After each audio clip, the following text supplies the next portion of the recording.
Ang sabi nila, Manong Ted, sa isang bahagi daw ng mundo ay mayroon at mayroon kang kahawig. Meron kang kamukha. Ito man ay bahagi ng pambihirang pagkakataon ng biology o himala ng genetics, ang aksidente ng kombinasyon ng mga cells at DNA na kapareho ng arrangement ng sayo. Basta meron daw isang sulok sa isang sulok ng planeta, sa ibang lipunan, nasa ibang lahi. Kahit na iba ang mga magulang na pinagmulan, may kamukha ka.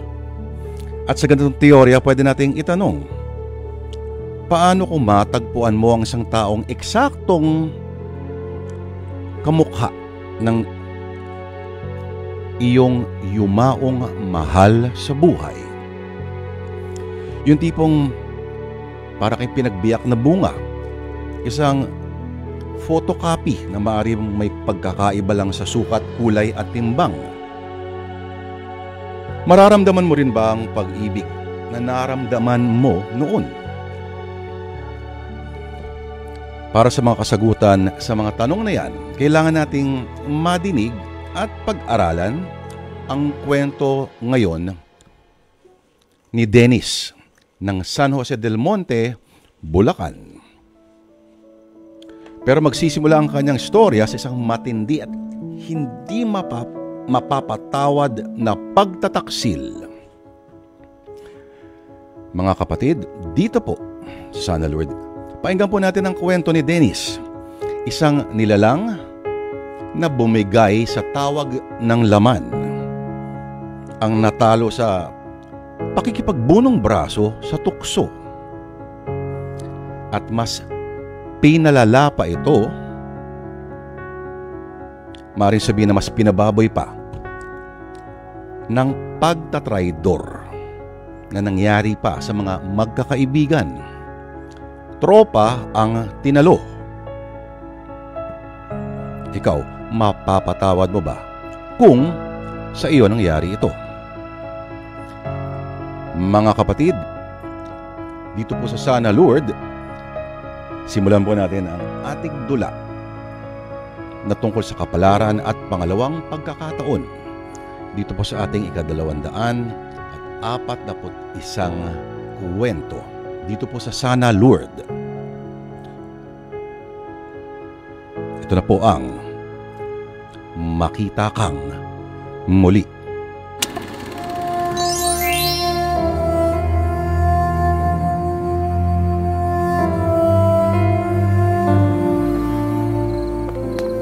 Bakit ba tayo pumunta rito sa bahay ni Tepi, ha, Dennis? Hindi ko alam. Masasabi lang ni Francis na pumunta raw tayo dito. Dennis! Hayop kang lalaki ka! Francis, ano ba? Huwag mo suntukin si Dennis! Hayop ka rin! Francis! Dennis! Tama na yan! Itigil niyo na yan! Francis, tama na! Maawa ka na kay Dennis! Debbie! Ano ba? Huwag mo akong awatin! Ano ba? Debbie! Papatayin ko ang lalaking to! Papatayin rin kita! Matras ako sa'yo! Francis! Nakikiusap ako! Tama na! Traidor kang lalaki ka! Akala ko ba magkakatiwalaan kita? Pero nagkamali ako. Ang sama mo! Ang lakas ng loob mong lokohin kami nilaya! Lokohin? Anong ibig mo sabihin, Francis? Bakit hindi mo itanong dyan sa lalaking yan, ha? Itanong mo kung ano nangyari sa kanila ni Tepi! Laya, sorry.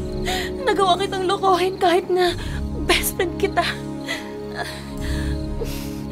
Buntis ako, Laya. At si Dennis ang ama. Ano? Tepi, turingan pa naman kitang best friend. Ang sama mo. At ikaw, Dennis, bakit mo nagawa sa akin to, ha? Laya, sorry. Aksidente lang ang lahat. Natukso lang ako. Pero hindi ko mahal si Tepi. Ikaw ang mahal ko, Laya. Hindi kita mapapatawa, Dennis. Hindi! Maghiwalay na tayong dalawa! Laya.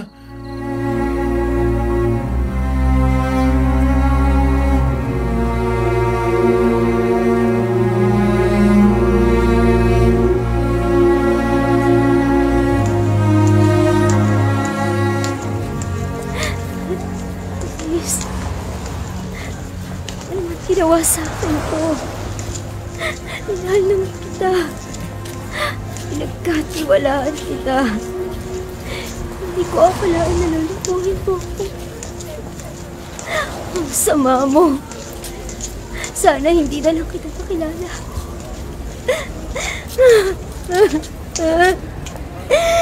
Ang sakit pala ng ganito. Kahit mahal kita, Dennis, susubukan kitang kalimutan.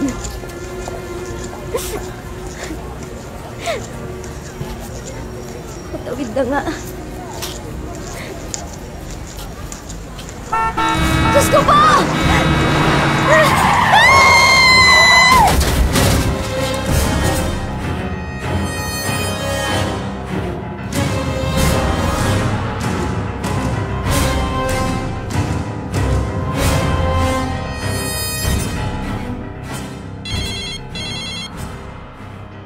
Hello? Laya? Hello? Kuya Dennis? Si Anton po ito. Anton? Bakit napatawag ka? Kuya Dennis, si Ate Laya po. Wala na. Ano? Anong ibig mo sabihin? Patay na po si Ate Laya. Nahiternan po siya. Diyos ko. Laya? Hindi. Hindi ito totoo. Hindi ito totoo. Laya! Laya!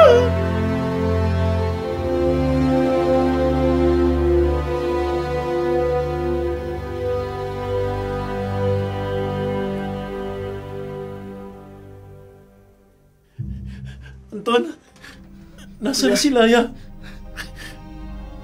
Ayun siya, kuya. Andun po. Laya! Laya! Diyos ko! Bakit ito nangyari sa'yo? Hindi ito nararapat na nangyari sa kanya. Sana ako na lang yung nasa gasaan at namatay at hindi siya. Laya!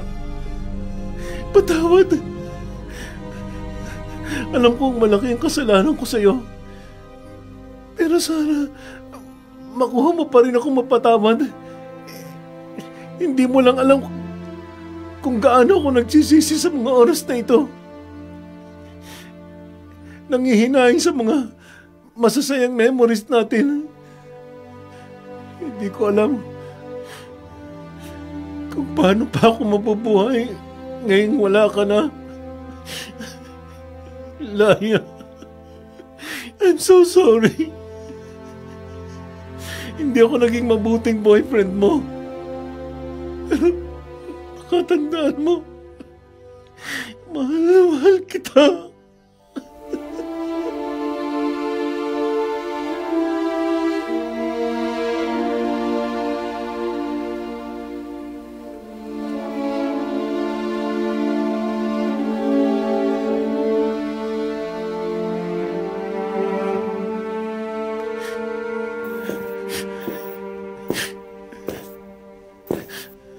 Dennis? Sabi ko na nga ba? Ang ginagawa mo dito? Gusto ko lang kasi magpaalam sa'yo. Babalik na ako sa probinsya. Hindi na tayo magkikita pa. Pero paano magiging anak natin? Pananagutan kita. Hindi na kailangan, Dennis. Ako na ang bahala sa anak natin. Hindi ka na namin guguluhin pa. Tefi? Ayoko na kasing maging pabigat pa kami ng anak mo sa'yo. At saka, ano ba klaseng pananagutan ang gagawin mo? Kasal ang gusto ko. Hindi sustento. At dahil sa mukhang imposible na nga na pakasalan mo ako, kaya ito, ako na mismo ang kusang lalayo sa'yo para hindi na kami makadagdag pa sa pasanin mo. Debbie.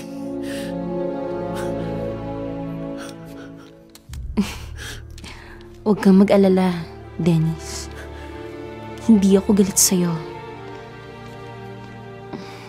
At kapag hilom na ang lahat ng sugat sa puso ko, papayagan kitang makita ang anak natin. Yun lang ang gusto kong sabihin sa'yo.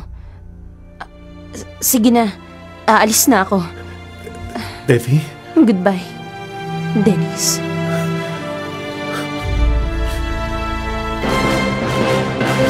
Goodbye, Dennis.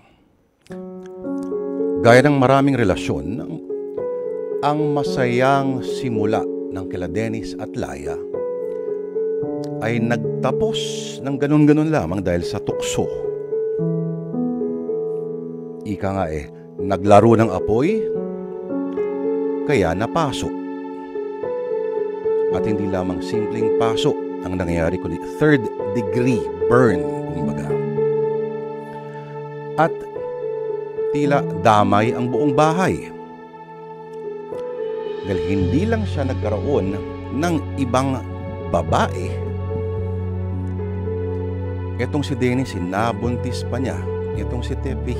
Pero ang mas malala, ang nabuntis niya ay ang best friend pa ng kanyang girlfriend. Dennis naman, sa milyon-milyong babaeng meron sa mundo, meron sa Pilipinas, yung matalik na kaibigan pa ng iyong kasintahan ang pinili mo.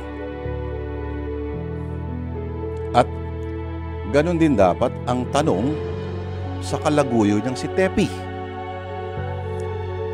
Si Tepi na meron ding boyfriend na kaibigan pa nila. Ganun na lang ba kapogi at katindi at ka-irresistible ang sex appeal ng lalaking si Dennis, kaya nakakaya niya ng pagtaksilan ang dalawang tao.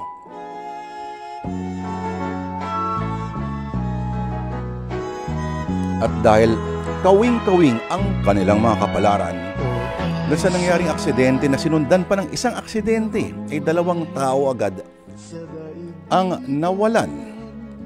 Ng isa, girlfriend, at ng isang best friend. Dahil lamang sa hindi nila naiwasan ang tawag ng laman. Pero kung totoo ang kasabihan na ang konsensya raw ang maliit na tinig ng Diyos sa loob ng ating isipan, hanggang kailan mumultuhin itong si Dennis ng kanyang konsensya. Alam mo ba, Dennis, mas malaki to kaysa sa mall natin dun sa Jensen. Talaga? At saka alam mo ba, kaya maraming tao dito sa mall, karamihan sa kanila nagpapalamig lang sa aircon. Tulad natin. May narinig pa nga akong chika na nakakaganda raw ng kutis ang lamig na nagmumula sa aircon. Ang dami mong alam, ha? O sige, ikaw na. Oh, sino yung sinusulyapan mo dyan, ha, Insan? Yung babae sa di kalayuan. Teka, parang si... Viel, parang nakita ko si Laya. Lang ka na naman eh. Hanggang dito pa rin ba si Layang nasa isip mo? Isang taon na ang lumipas. Viel, nakita ko talaga si Laya. Teka, nasaan kaya yun? Naku inuunto ka ba ng babaeng yun o baka naman guni-guni mo lang yun? Alam mo, nagdududa na ako sa'yo eh. Baka talagang kakatililing ka na. Hindi ako baliw. Hindi ako baliw, Viel. Nagsasabi ako ng totoo. Nakita ko talaga si Laya kanina. Oh, Viel! Viel! Ayun si Laya! Kumakain din sa malayo. Saan? Ayun o! Malapit sa stall na nagtitinda ng siomai at juice. Nakita mo? Oo nga, no. Pero Dennis, baka kamukha lang siya ni Laya. Alam mo ba yung nabasa kong pag-aaral daw na ginawa sa Amerika? Na bawat tao raw ay may kamukha na hindi hihigit sa 7. Hindi, Viel. Si Laya yun. Pupuntahan ko siya. Sandali lang. Laya! Laya! Laya? Sinong Laya? Laya ko to si Dennis. Pasensya ka na, mister, pero hindi ako si Laya. wala akong kilalang Dennis. Dennis! Hindi siya si Laya. Matagal nang patay ang girlfriend mo. Halika na nga. Bumalik na tayo sa pwesto mo. Imposible ikaw si Laya. Pasensya ka na, miss ha. Pasensya ka na dito sa pinsan ko. Hindi pa rin kasi siya nakaka-move on sa pagkamatay ng girlfriend niya. Ganun ba? Naiintindihan ko. Pasensya na talaga, mister. Pero hindi ako si Laya. Adriel ang pangalan ko. Sige. Aalis na kami. Tara na, Dennis.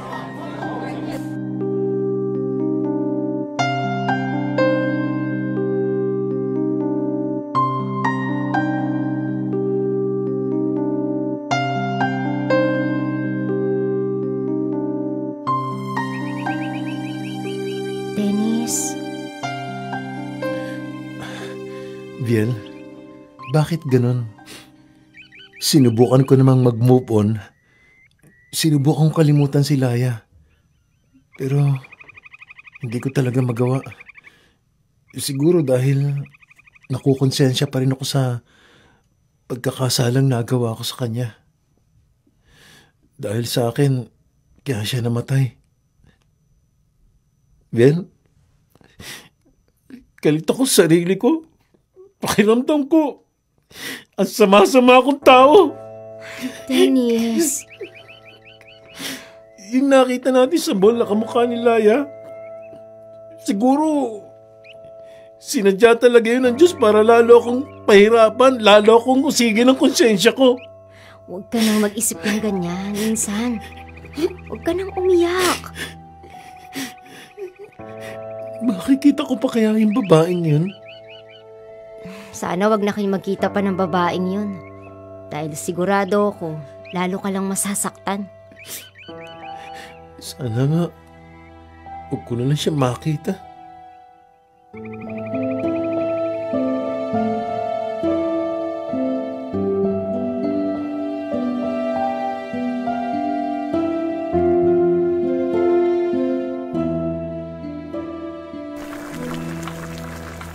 Tita Hasmin, matatapos na po ba yung niluluto nyo?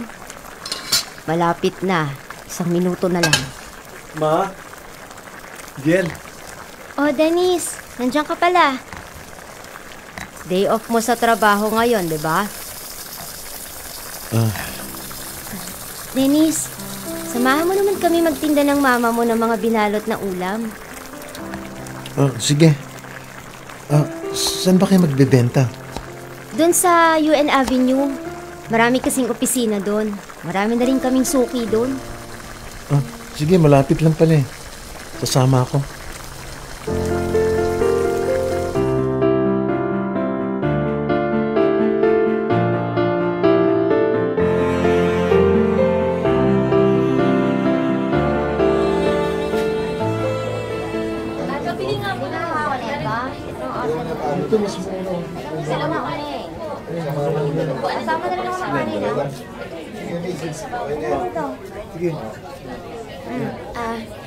Anong ulam yung ninyo? Ito, merong ginataang gulay, Bicol Express, pritong isda, chapsoy, tokwat baboy na may tausi at saka... Teka, sandali. Ikaw? Ikaw? Ikaw yung lalaki dun sa mall last week, right? Oo. Ako nga. Adriel, tama ba? Oo, ako nga. Oh, ano ang sa inyo, miss? Ginataang gulay at saka isang kanin lang. Ngayon ko nababayaran. Mukhang baguhan ka dito, miss, ha? Opo. Paano niyo po nalaman? Matagal-tagal na rin ako nagtitinda ng ulam dito.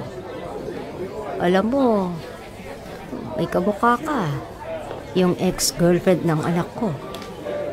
Ito nga pala yung anak ko, si Dennis. Mukhang nagkita na kayo. Hi, Dennis. Hi. Mukhang nagkita na kayo ng anak ko.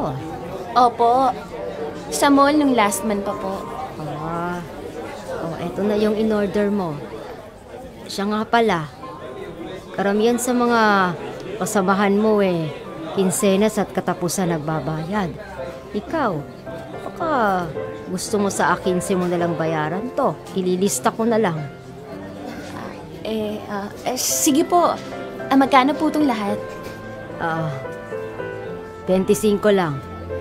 Palista na lang po. Adriel Guzman po. Sa accounting department. Sige po, Aling. Hasmin.